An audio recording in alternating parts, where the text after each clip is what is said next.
Ah, no sé si compartí correctamente esto. Bien. Me acabo de dar cuenta que se me había olvidado poner a grabar, así que va a terminar siendo grabada solamente la segunda parte de la clase, lo lamento. Pero siempre va a estar la transparencia. Y la posibilidad de preguntarme a mí o preguntarle a los ayudantes, sí que estamos en eso. Autómatas finitos no deterministas ahora. La idea de no determinismo es un concepto que resulta bien fundamental de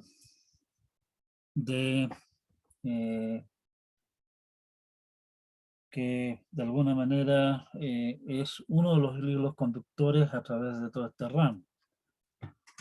Por ahí me encontré con un texto bastante entretenido, digamos, interesante sobre estas materias, claro que usa una manera muy distinta de ver las cosas, que básicamente plantea que el concepto fundamental, o uno de los dos o tres conceptos fundamentales de lo que es toda esta cosa de computación, que es lo que estamos nosotros tratando de discutir acá, es precisamente el no determinismo. Es un concepto que no es particularmente, en realidad, difícil, pero sí como que siempre ha resultado un tanto difícil para los estudiantes, en mi experiencia, entender bien de qué se trata. Así que por favor pongan atención a lo siguiente y asegúrense de tener una idea clara de lo que está pasando con esto. Insisto, este va a ser un tema que vamos a repetir en varias ocasiones más a futuro. Profe, discúlpeme. Dígame. Estas presentaciones que estamos viendo hoy día no están publicadas en aula. No, las voy a publicar en cuanto a la... O sea, lo que yo hago siempre es aprovechar la clase, digamos, de revisar y si es que hay alguna consulta o alguna otra cosa que valga la pena reestructurar parte de la presentación, corregirla, digamos, y subir después de la clase la versión corregida, aunque en realidad también podría subir la presentación antes y Sí. sobreescribirla después con la versión corregida. Bueno, voy a empezar a hacer eso Muchas gracias, profesor. a su petición. Ujú. Y si no lo hago, Gracias. ustedes me retan. Usted me reta en particular. ¿Sí? Yo le voy a decir, no se preocupe. Gracias. Nada, broma. Bueno, en la base fundamental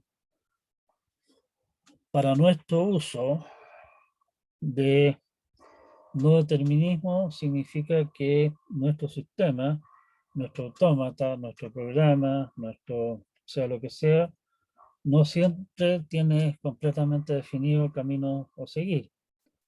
Tiene ciertos puntos en los que puede elegir entre varias alternativas y obviamente dependiendo de lo que elija, los resultados pueden ser distintos. Cuidado en algunas otras áreas, que no es la área nuestra de teoría de lenguaje, autómata, computación, se usa determinismo en otro sentido. ¿Sí? Esta idea resulta un poco extraña y uno podría decir casi hasta repugnante a uno que está acostumbrado a decirle al computador, señor don computador, haga esto, después aquello, según el resultado de esto, tome este camino o aquel otro. Y no simplemente que llegue y decida por su cuenta hacer lo que se le ocurra. ¿Sí? Así que en ese sentido es una cosa que uno resulta un poco bastante poco natural. Pero es un modelo matemático bastante simple y claro para básicamente expresar que hay montones de posibles caminos que podemos seguir. Si es que alguno de los posibles caminos me lleva al éxito, tenemos éxito y nos olvidamos de todos aquellos caminos que simplemente no llevan a ninguna parte. Si es que hay varios caminos distintos de llegar al éxito, bueno, igual tenemos un camino para llegar al éxito, estamos bien. Solamente si es que no hay ningún camino que me lleve al éxito, consideramos que fallamos, ¿sí?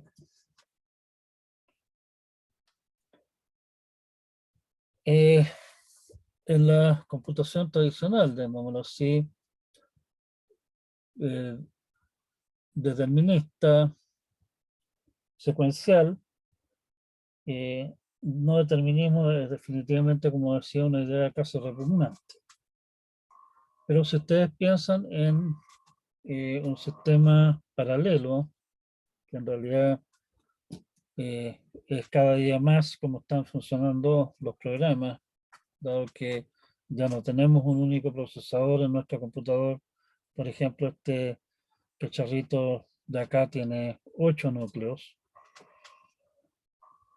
Eso significa que diversas partes del programa pueden estar haciendo cosas distintas en un momento dado y dependiendo de lo que hayan hecho otros, lo que haga alguna de las hebras del programa va a poder cambiar. Así que esto es una cosa que no es tan loca en la práctica hoy. Pero bueno, hay varias maneras de entender esta clase de modelos. La primera manera de entenderlo es por la vía de la brujería simple y pedestre. El sistema adivina cuál es la opción correcta, jamás se equivoca y de ver varias opciones que llevan a la meta, siempre elige aquella que lo mete por el camino más corto. Además de brujo es flojo. ¿Sí? Paralelismo. Otra manera alternativa de ver esto es decir que cada vez que nos encontramos en una encrucijada en que tenemos que decidir entre varias alternativas, echamos a andar básicamente varias copias de nuestro mecanismo. Cada una de ellas sigue uno de los caminos y en el momento que alguna de las copias llegue a alguna situación sin salida, digamos que ya no tenga movidas posibles o que, qué sé yo, simplemente ahí esa alternativa, ese camino, digamos, se corta silenciosamente. ¿Sí? Y la otra alternativa, que es tal vez una alternativa más agarrable, más práctica, más al alcance de la mano, es la idea de probar sistemáticamente. O sea, si que llegamos a una encrucijada, vemos si yendo por la alternativa 1 nos lleva al éxito. En caso de ser así, decimos que tuvimos éxito. Si es que la alternativa 1 no nos lleva al éxito, si es que, como decíamos antes, ese camino no lleva al final, bueno, intentamos entonces a partir de ese mismo punto, la siguiente alternativa y así sucesivamente. ¿Sí?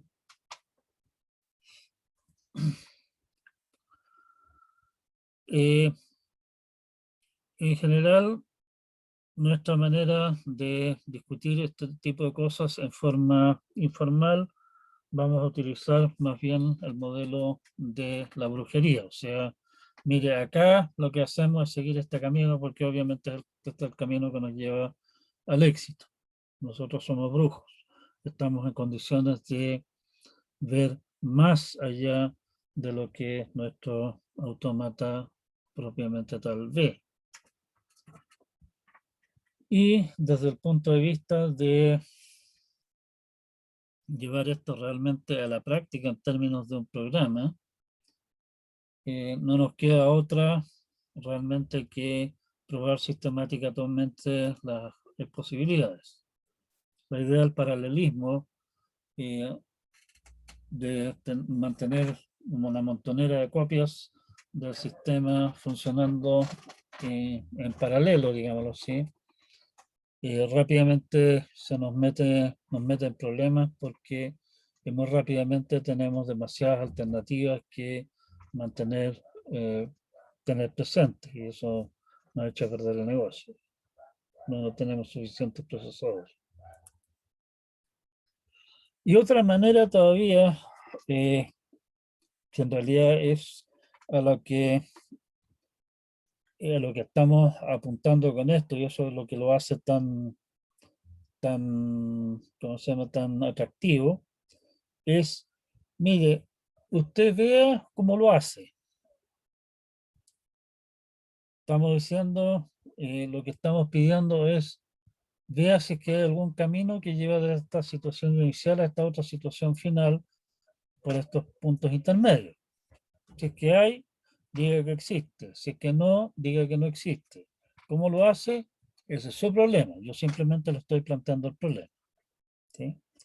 Estamos especificando qué es lo que queremos lograr, no estamos diciendo cómo queremos que se haga. El cómo es alguna de las tres alternativas de arriba. Y eso es lo que hace que esto sea atractivo en el fondo.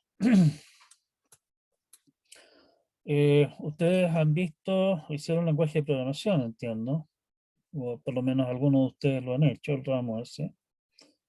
Han visto, bueno, probablemente no han visto mucho al respecto, pero hay una serie de situaciones en las cuales ustedes se enfrentan a un programa al cual ustedes les dan un problema y el programa les entrega la solución simplemente. No, ustedes no le dicen cómo quieren que resuelva el problema, sino que solamente le piden que le entregue una solución. Posiblemente ustedes se han encontrado ya con, por ejemplo, con programas de álgebra simbólica, por poner un caso, en el cual ustedes pueden darle, por ejemplo, una integral fea y les entrega la integral, la cosa con la que los torturaron a ustedes en los ramos de cálculo. Están hablando de métodos de integración. Si ustedes recuerdan, los métodos de integración era, bueno, hay una serie de sustituciones y otros trucos varios que se pueden ir intentando para tratar de encontrar la integral que no nos están pidiendo. Eso es el probar sistemáticamente con algún tufo de que en realidad a mí me tinca que aquí vale la pena utilizar esta técnica y no esta otra. Cuando ustedes usan, por ejemplo, en el ejemplo que estaba planteando, un algoritmo, un programa de álgebra simbólica para resolver esa clase de problemas, no le están diciendo resuelve esta cuestión usando, qué sé yo, fracciones parciales, sino que le dicen simplemente resuélvalo, y es tema del programa encontrar cómo hacer la solución, cómo hallar la solución. ¿Sí? De esa clase de situaciones estamos hablando. O sea, queremos abstraernos, queremos no tener que estar lidiando con el tema de esa clase de cosas.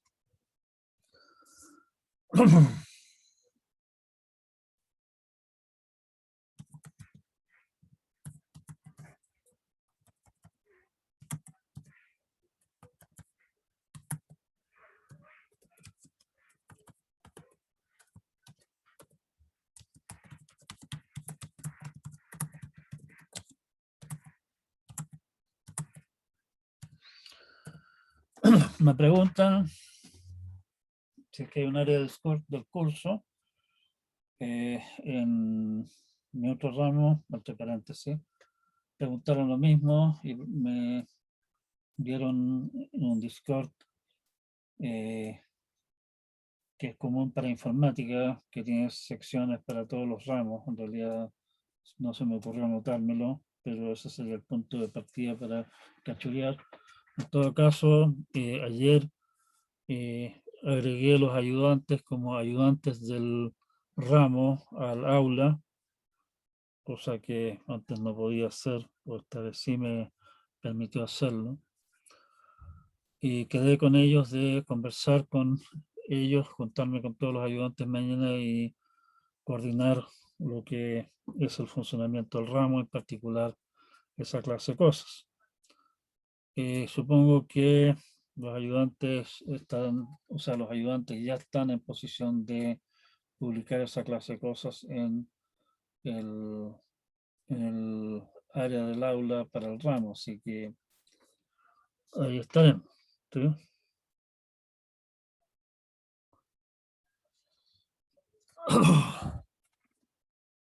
En términos formales, como ya les había dicho, para volver a nuestro tema, el sentido formal del no determinismo es el último. O sea, usted vea si es que hay alguna manera de llegar a la meta.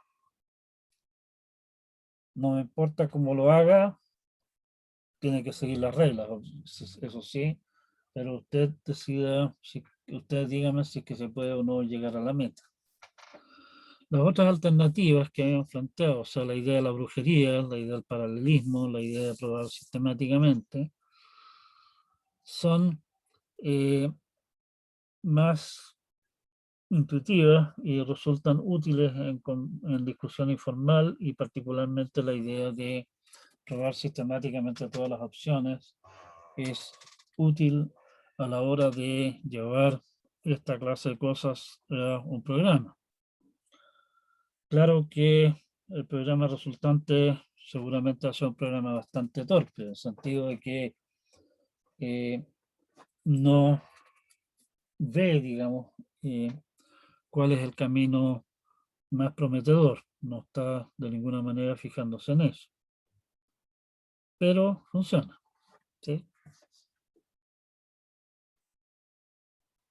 Va a resultar importante en algún momento futuro, no tan lejano, el énfasis en seguir el mejor camino, el camino más corto para llegar a la meta.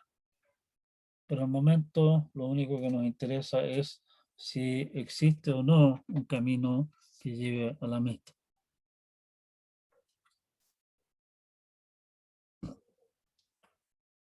Sabemos que en caso de haber un camino, como el camino va a ser un camino finito, de haber varios caminos, claramente son números finitos de caminos posibles, que sean más cortos que algún camino que nosotros hayamos elegido, si es que los hay. Y por lo tanto, la idea de el camino más corto, el camino mejor, existe. Pero eso no significa que en general tengamos alguna manera mejor para hallarlo que simplemente probar todas las alternativas. Eso va a ser básicamente también parte del tema que vamos a explorar en más detalle más adelante. El no determinismo, en el fondo, en un solo paraguaso, digamos, brujamente, encuentra el camino más corto, el mejor camino. ¿Sí? Autómatas no deterministas, autómatas finitos no deterministas, la idea es similar al DFA que definimos antes, pero además le estamos dando la opción de tomar caminos alternativos, o sea, desde este estado, consumiendo este símbolo, no está forzado a ir a este otro estado, sino que puede tener varias opciones. ¿Sí? Y ya que estamos en eso, podemos también permitirle al autómata simplemente decir, mire, sabe que más yo estoy ahora en este estado de aquí, pero me gustaría estar en ese otro estado allá. O sea, básicamente llegar y cambiar de estado sin leer nada. O sea, leer con épsilon, o sea, leyendo épsilon. Sea entonces el lenguaje de las palabras sobre ABC que terminan en ABC precisamente. No tenemos en nuestro modelo de autómata que va leyendo un símbolo a la vez, no podemos decirle, ups, pase de largo, devolvámonos y intentemos de nuevo. Y en particular, la manera que resolveríamos este problema nosotros a mano sería simplemente avanzar hasta el final de la palabra, de ahí retroceder 3 y revisar que los últimos 3 símbolos sean ABC. Pero en términos usando no determinismo, podemos dejar que el autómata adivine que le quedan solo 3 símbolos a leer y construir el autómata que aparece aquí abajo, que es súper sencillo, como ustedes ven. ¿Sí? En el fondo, en el estado A, en el estado 0, se lee A, B o C, simplemente sigue en el estado 0. O sea, sigue aquí, me quedo dando vueltas en la esperanza, esperando a que me queden 3 símbolos por leer solamente. Le damos también la posibilidad de, estando en el estado 0, de ir al estado 1 con A, del estado 1 ir con B al estado 2 y del estado 2 con C ir al estado 3. Y ahí terminar. ¿Sí? O sea, básicamente lo que estamos haciendo es quedarnos dando vuelta en el estado 0 hasta que adivinamos que una A que viene es la A de ABC y se acabó el cuento. Y en ese momento vamos al estado 1. O sea, brujería. Estamos adivinando cuál es el punto en el cual tenemos que tomar la transición 0 a 1 en vez de ir de 0 a 0. ¿No? ¿Sí?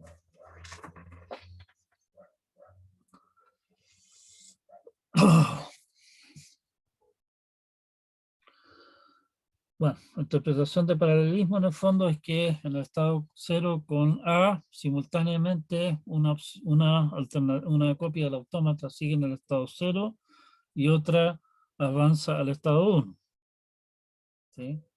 Si ahora en la segunda tarea, el segundo autómata, que es la segunda copia que construimos, llegara por ejemplo una C, la segunda computación termina y la primera queda sola.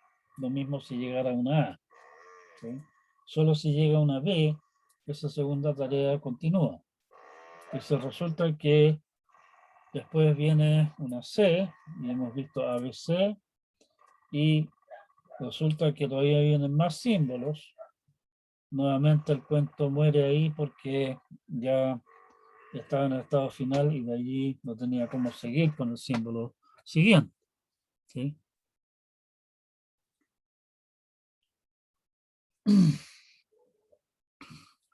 Para contrastar, nosotros podemos construir realmente un autómata determinista que haga la misma pega, que es recordar qué es lo que hemos visto de ABC y si lo que hemos visto recién es ABC y estamos al final, aceptamos. Y eso me lleva a esta maraña de acá. En el estado C, 0, no hemos visto ABC aún y nos quedamos dando vueltas allí con B y con C. Si llega una A, hemos visto una A como última cosa. Si llega otra A, nuevamente lo último que hemos visto es una A, estamos bien. Si llega una B, vamos al estado 2. Hemos visto a B. Del estado 2, si es que vemos C, vamos al estado 3. Hemos visto ABC. Si en este momento estamos al final de la palabra, aceptamos. Y todas las otras flechas que aparecen son devolverse si es que pasamos de largo, digamos, o cosas por el estilo. Parte del punto precisamente del no determinismo es que si ustedes comparan este mono de acá, que es bastante enredoso, con el sencillísimo mono que habíamos planteado nosotros inicialmente, convencerse de que este de acá acepta palabras que tienen ABC exactamente al final es bastante más es bastante más complicado que convencerse de que esa tarea eh, lo, ¿cómo se llama? Que esa tarea la hace nuestro otro autómata más simple. Y ese es precisamente el punto. nuestro autómata no determinista da una descripción mucho más sencilla, mucho más compacta, mucho más entendible de qué es lo que estamos haciendo que esta maraña que tenemos acá. Modelo formal, y con esto sí vamos a cerrar la clase de hoy día. El modelo recién va a permitirnos hacer demostraciones más adelante. Autómata finito no determinista, que se abrevia NFA por Non-Deterministic Finite Automaton. También tiene 5 piezas y son las siguientes, igual un conjunto de estados, un alfabeto de entrada, la función de transición. La función de transición aquí sí cambia. La función de transición toma un estado y ya sea un símbolo o nada. Ya vamos a ver algunos usos útiles de transiciones espontáneas, o sea, transiciones con epsilon. Y el resultado, el valor de la función de transición es un conjunto de estados. O sea, estamos diciendo, mire, desde este estado leyendo A puede ir del estado 0, leyendo A puede ir al estado 1 o puede ir al estado 0. Desde el estado 1, leyendo A, no va a ninguna parte. O sea, en el fondo estamos diciendo aquí esta cosa muere, se traba. ¿Sí? Y tenemos un estado inicial y un conjunto de estados finales igual que antes.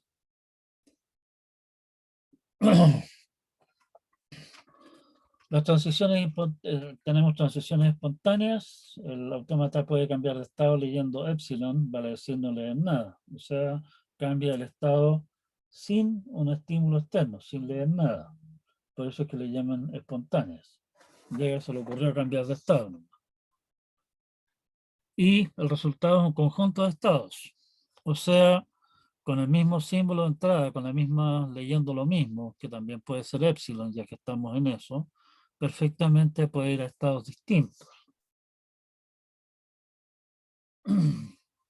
Nótese que el valor de delta puede perfectamente ser el conjunto vacío, en cuyo caso el autómata no sigue, ese camino no sigue, digamos, y por lo tanto ahí muere.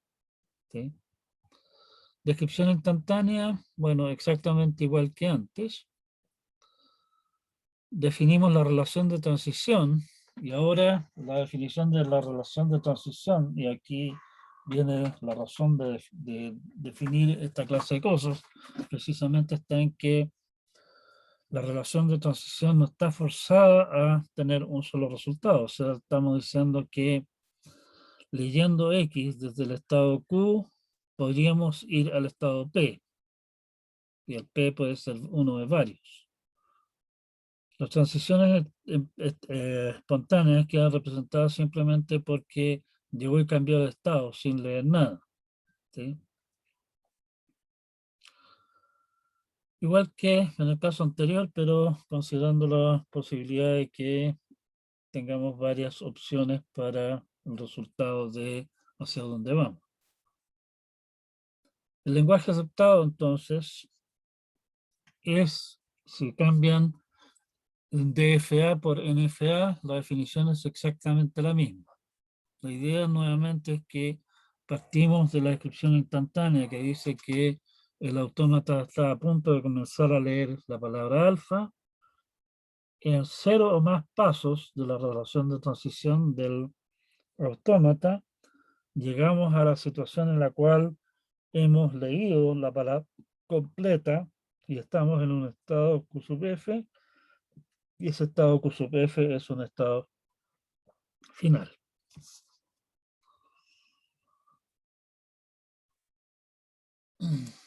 Como no necesariamente es único el estado al que va un NFA en una transición, no podemos usar la idea de la función de transición extendida acá, y por eso usamos la idea de relación de transición. Los DFA los podemos considerar como como NFA en los cuales no estamos usando la libertad de tener transiciones con epsilon, ni estamos usando la libertad de ir a varios estados distintos con el mismo símbolo, y nos estamos restringiendo además a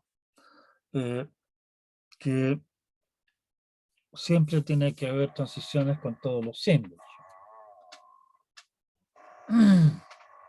¿Sí? O sea, en ese sentido, podemos considerar que un DFA no es más que un caso muy particular de NFA.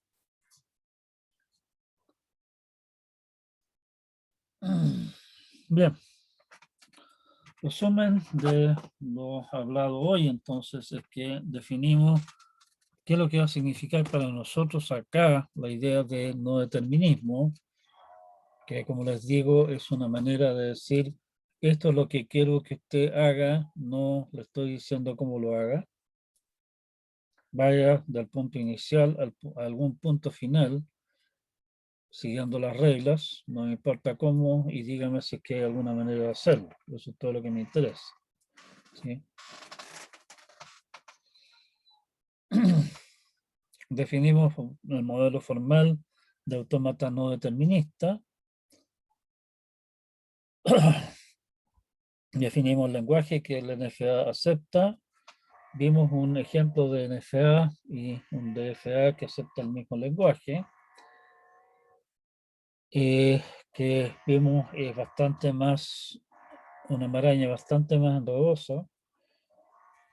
Y precisamente la idea de poder decir, oiga, vea si queda una solución, no le voy a decir en detalle cuál es, hace que el no determinismo sea atractivo.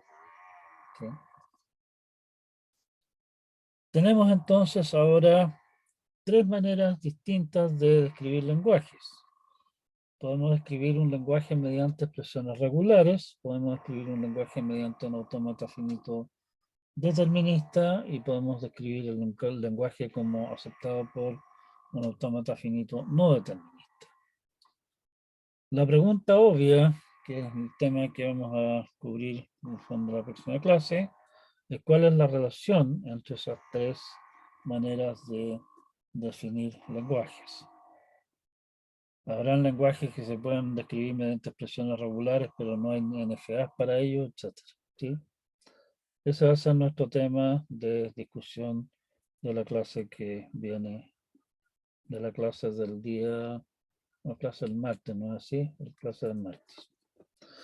Eso es nuestro tema de hoy. Quedamos hasta acá por hoy día. No sé si hay consultas, hay alguien que quiera reaccionar, decir algo, hacer algún comentario. Hay una consulta en el chat. Consulta en el chat, a ver.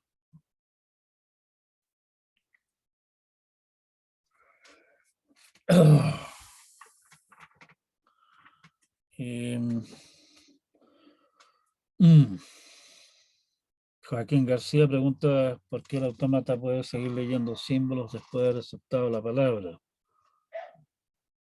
En realidad, que el hecho de que un estado sea final o no tiene absolutamente ninguna relevancia durante el funcionamiento del autómata.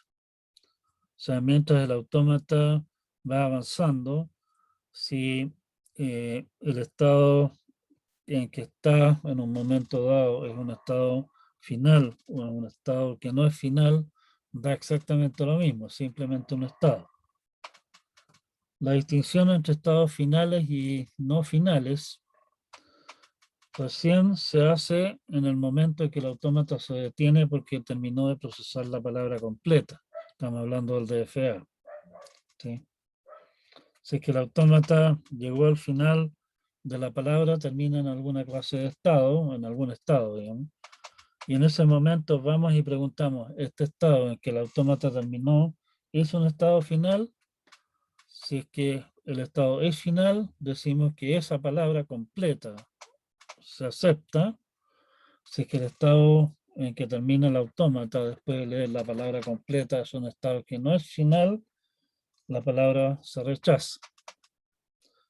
que haya pasado entre medio 1, 2, 1517 veces por estados finales o no, da exactamente lo mismo.